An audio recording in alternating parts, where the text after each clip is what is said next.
Hello and welcome to Changing the Wind. Something really quick before we get started. If you look around, you'll notice that I'm working in an unfinished room. You can even see the rafters up here, maybe up above you. This is because I want to get this thing out and into the world. And there's also a lesson here because here's what it is. You don't need to be 100% ready. I haven't even finished the plaster and the seams in these walls or painted yet.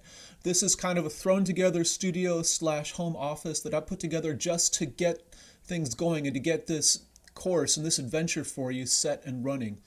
So as you watch this, you might even hear dogs barking or roosters in the background. And just remember, this is a lesson to you, an example that you can just start your adventure, the thing that you want to create or build or do in this world without having everything set up 100% perfectly. Just go for it. And this course is all about helping you, giving you the tools you need and hopefully some inspiration too, to just go for it. And so let's get started. I'll call this Changing the Wind, and I'll explain in a moment what I mean by wind. But basically what you're going to get out of this course is a couple different things.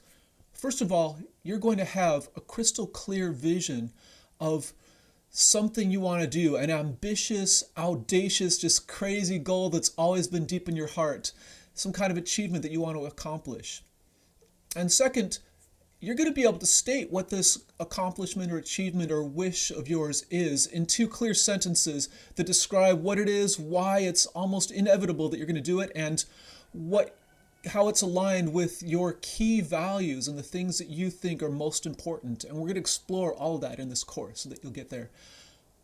Now, the third thing you're going to get out of this is you're going to basically write up a flexible plan that covers everything you need to do in order to make this whole thing happen and to have this adventure and to fulfill this quest. There's a technique that gives you ways to make your adventure happen faster, easier, and even make it better. And we're going to cover all of that in this course. And finally, one of the last things you get out of this is you're going to acquire sort of an arsenal, a box full of tools for overcoming almost virtually any kind of obstacle you run into while you're trying to complete your adventure, fulfill your quest, and achieve something amazing for yourself that's going to help you learn and grow. And by the way, a lot of these obstacles, in fact, most of them are actually just internal. They come from your own head. And those are the hardest ones to overcome, but we're going to do that. We're going to break through those, and I'm going to show you how. And what I talk about again and again is how you're going to activate and reactivate your sense of adventure, because I feel like we're all adventurers at heart, and human beings are meant to be adventurers. I'm going to talk more about that in a minute. Now, when you have an adventure, when you go through something that challenges you and hopefully forces you to confront some of your fears and limitations, and in doing so, you build upon the skills you have and you develop new skills and you have new experience and you become more confident. All of this helps you become closer to being the extraordinary person that you were meant to be, to reach your full potential, which is probably far, far beyond where you're at now and where you might even believe you could be. And this just turns you into the extraordinary person you're meant to be and gets you closer to living this extraordinary life that you're meant to have. Now, the other thing is that adventure is the key to, I think, our redemption for humanity. What I mean is that most people live in this world of quiet desperation. There are problems in this world that you care about. And by having this sense of adventure, we can become stronger, more effective people. You can have a bigger impact. And I really believe that as more and more people embrace this lifestyle and live like adventurers, we're going to achieve more, accomplish more, solve more problems, and it's going to make everything better.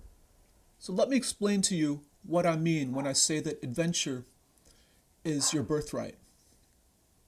Now imagine if there's an airplane flying from JFK Airport in New York City all the way to LAX in Los Angeles. It's flying across the United States. And imagine that if this compressed into this flight that's maybe, 6 hours long, imagine all of human history compressed into this flight.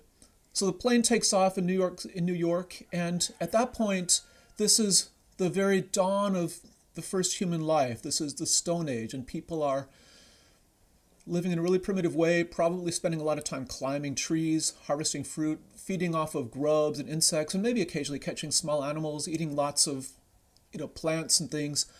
And eventually people start developing the skills to create stone tools. And then as the plane's continuing to fly, it gets over the Appalachian Mountains, and still nothing's really changed. We are hunter-gatherers. It's more or less the Stone Age. Maybe people are using fire. They're learning how to hunt in groups and kind of coordinate, but we're hunter-gatherers. This is like the very early human history.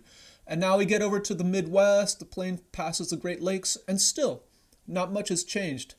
People are crafting tools, creating artwork on the walls of caves, maybe carving wood and stone into small statues. There's a little bit of culture. People are telling stories around the campfire. And also they're hunting and walking long distances and climbing and swimming. We fly over the Great Plains and over the Rocky Mountains and the Continental Divide. And still, as the plane flies over beyond the Rockies into the Great Basin, there's still just people living as hunter-gatherers. We're spending our time fishing and building traps and creating new tools and being very creative, very innovative. And the technology isn't really there yet. It looks like it's a very primitive life, but we've got very complex social structures. People are amazingly innovative. They're always working together, finding new ways to coordinate their skills. People are building new skills. They're discovering plants that can be used as food and medicine. They're discovering new ways of building shelter, building boats. And then finally, the plane flies over the Sierra Nevadas, and here suddenly we're into the dawn of civilization, ancient Egypt and the pyramids of Giza. As the pilot puts on the fasten your seatbelt sign, we're going to begin our descent into Los Angeles. Finally, there's where you have ancient Greece, ancient Rome, and now the plane's approaching the west coast and it's starting to land, and you have the Middle Ages. And just as we're approaching the final descent, you have the Renaissance, and as the plane's gliding over the runway, you have the Enlightenment and the Industrial Revolution.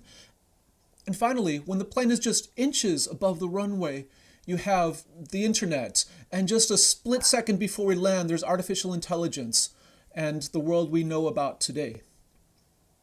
So the point of all this is that for 97% of human history, we were hunter-gatherers. And this means we were hunting-gathering, of course, but also camping, hiking, climbing trees, fording rivers, swimming, traveling long distances by foot in bands.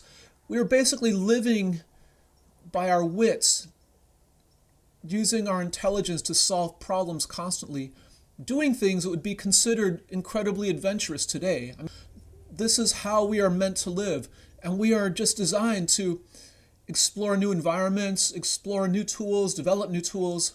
We are meant to be adventurers in this way. We're constantly innovating, creating, redoing things in new ways, finding better ways of doing things, exploring new environments and new situations. This is your birthright. This is what you're meant to do.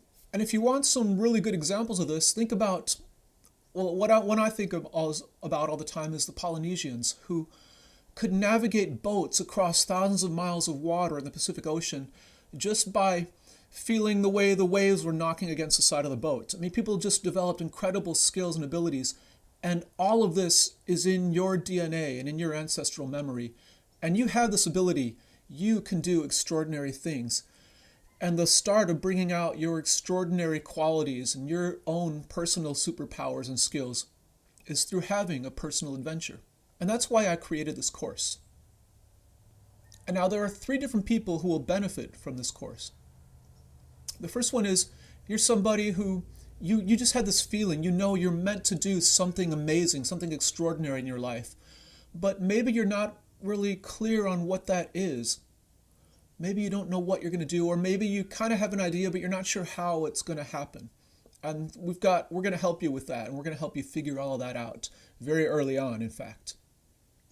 Now, the second person who will benefit from this course is someone who has an inspiring goal or a vision. You already know you want to do something incredible, but you don't know where to start, or maybe there are obstacles, especially internal fears, that are holding you back. Maybe there are even people in your life who you feel like are preventing you from making this happen, and we're going to get into how to overcome all of that.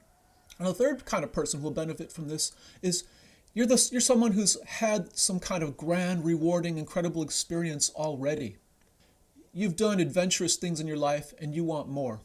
We're going to show you how to do it.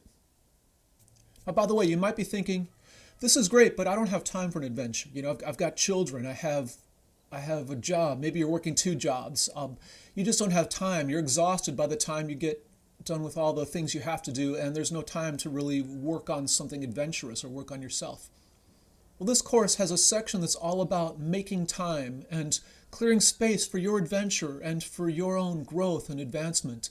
And we're going to show you how to work with the people in your life who might be needing you, and how to get buy-in from them so that they're supporting you so that you can have this time and have this adventure.